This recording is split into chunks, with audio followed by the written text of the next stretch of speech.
Hello student, आपका स्वागत है आपके यूट्यूब चैनल संकल्प में। आज हम फिर से उसका दूसरा हिस्सा शुरू करने जा रहे हैं, जिसका टॉपिक का नाम था संघ एवं उसका क्षेत्र, जो कि ये भाग 1 में आता है। आपने तमाम चीजें पढ़ी संघ एवं उसके क्षेत्र में, और ये कहाँ से कहाँ तक आता है आपने ये भी पढ़ा था, तो मैं आपको थोड़ा सा बता देता हूँ। अनुच्छेद 1 से लेकर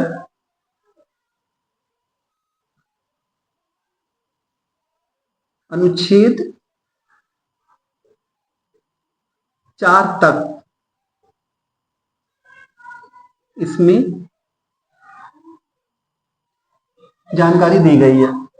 ठीक है, एक हमने डिस्कस कर लिया था, एक में क्या क्या चीजें आती हैं, कौन से वो राज्य क्षेत्र आते हैं और कौन से अधिकृत क्षेत्र आते हैं। इसमें कई भागों में बताया भी गया था किस तरीके से बटा हुआ है। और ये भी आपको पता है कि संघ एवं उसका क्षेत्र जो है भाग 1 में आता है। ठीक है, तो अब हम इसके बारे में पूरी जानकारी लेंगे, बचे हुए हिस्से को पूरा खत्म करने की कोशिश करेंगे। और लास्ट की वीडियो में हमने ये भी देखा था कि किस तरीके से जो अनुच्छेद थे, क्या क्या इसके प्रावधान थे, वो तमाम चीज हम लोग इसमें लास्ट की वीडियो में देखे थे। और आज फिर हम इसको आगे लेकर चलते हैं। इसमें हमने श्रेणियां की बात की थी, जो 4 श्रेणी में विभाजित थी। ठीक है, वो 4 श्रेणियां जो थी वो संशोधन करके लाया गया था, जो कि 7वां संशोधन था।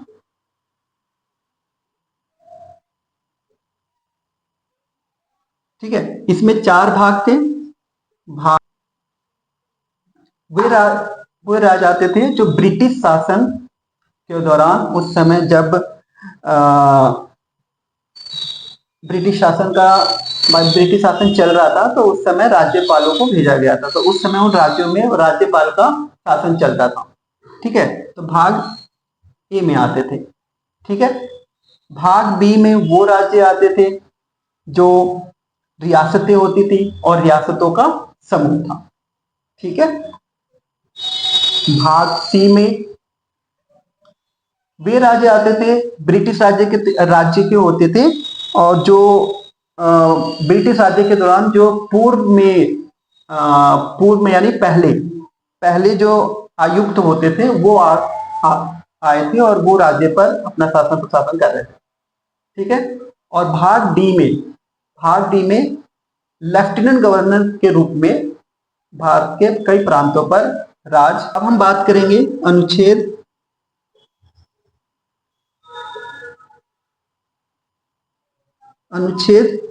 2। इसमें नए राज्यों की स्थापना, या तो प्रवेश कर लीजिए या नए राज्यों की स्थापना इसमें होती थी। ठीक है,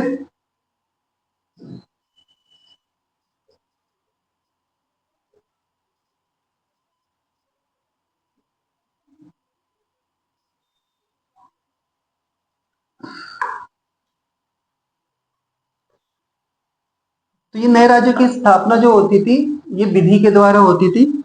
ठीक है, विधि यानी कि कानून के द्वारा।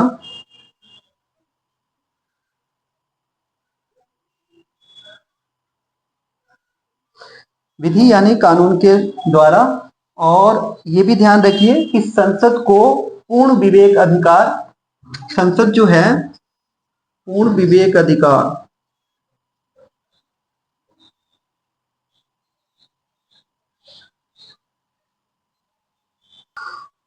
ये जो 2 चीजें आपको दी गई, एक तरीके से अनुच्छेद 2 में ये शक्तियां भी कह सकते हैं। ठीक है,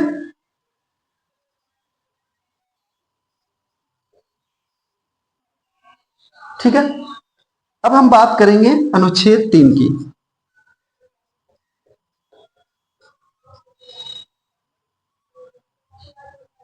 अनुच्छेद 3 में क्या था, अनुच्छेद में राज्य को जो क्षेत्र हैं, उनकी जो सीमाएं हैं, उनके जो नाम परिवर्तन हैं, ये सारी चीजें सम्मिलित थी। क्षेत्र, सीमाएं नाम पर क्षेत्र की बात करें, क्षेत्र को किसी भी राज्य के क्षेत्र से जोड़ना हो या पृथक करना हो, अलग करना हो, तो वो इसमें अनुच्छेद 3 में ही आते थे। किसी के सीमाओं को कम करना है या सीमाओं को बढ़ाना है, इसी में ही आते थे। क्षेत्रफल हो, क्षेत्रफल किसी का बढ़ाना है या कम करना है, ठीक है, या नाम में परिवर्तन करना है, ये सब सारे अनुच्छेद 3 में ही आते हैं। राज्य के लिए, ये केंद्र शासित प्रदेश के लिए भी था।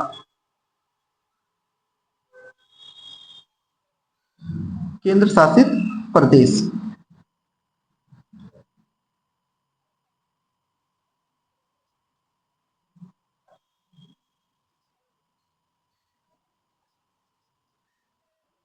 ठीक है। तो ये अनुच्छेद 3 में ये सारी चीजें आती थी। पर हाँ, इसमें आप ये ध्यान रखें कि कुछ शर्तें थी और उन शर्तों को मानना जरूरी होता था।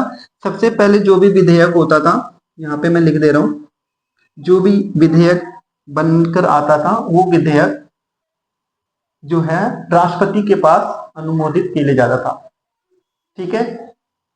राष्ट्रपति के अलावा कहीं नहीं जाने वाला।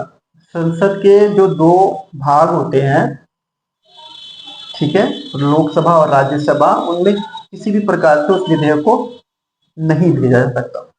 ये एक शर्त थी, ठीक है। अगर कोई समस्या होती है, कोई विरोध होता है, कोई कुछ भी होती है, तो राज्य के विधानमंडल में भेजा जा सकता है विधेयक को। समस्या होने पर राज्य के विधान मंडल में भेजा जाता है, ठीक है। तो ये कुछ शर्तें हैं और ये शर्तें फुलफिल होनी चाहिए, तब जाके ये अनुच्छेद 3 में, चाहे वो क्षेत्र बढ़ाना हो या कम करना हो या सीमाएं बढ़ाना हो, ठीक है, या नाम में परिवर्तन करना हो, वो तमाम चीजें जो हैं आप कर सकते हैं। तो ये अनुच्छेद हमारा 3 था। आप चाहो तो इसका स्क्रीनशॉट ले सकते हो। अब आखिरी अनुच्छेद की बात कर ले, अनुच्छेद 4 की, ठीक है। तो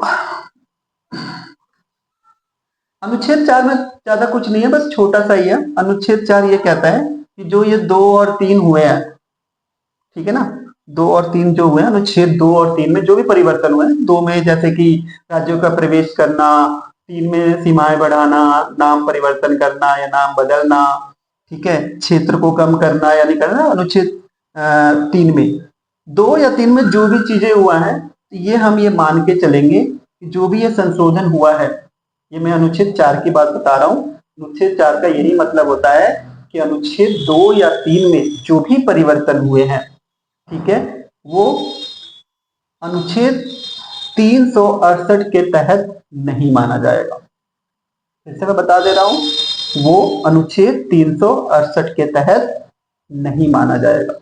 इसमें ये अनुच्छेद 4 में प्रावधान किया गया है, ठीक है। तो फिर क्या माना जाएगा? कुछ तो माना जाएगा।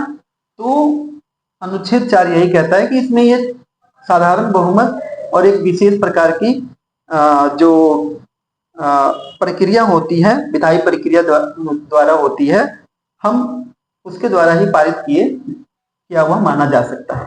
ये सारी चीजें होती है अनुच्छेद 4 में, ठीक है। तो मैं यहाँ तो ये था हमारा पूरा कंप्लीट पार्ट। मैं उम्मीद करता हूँ कि आप इसमें काफी कुछ सीखे होंगे, आपकी थोड़ी बहुत समझ विकसित हुई होगी, और हम कोशिश करेंगे ज्यादा से ज्यादा अच्छे से और चीजों को भी हम इसके बारे में और अच्छे से बता पाए आपको, आगे के जो भी वीडियो डाली जाएंगी उस पर। और बस आज के लिए बस इतना ही। Thank you so much.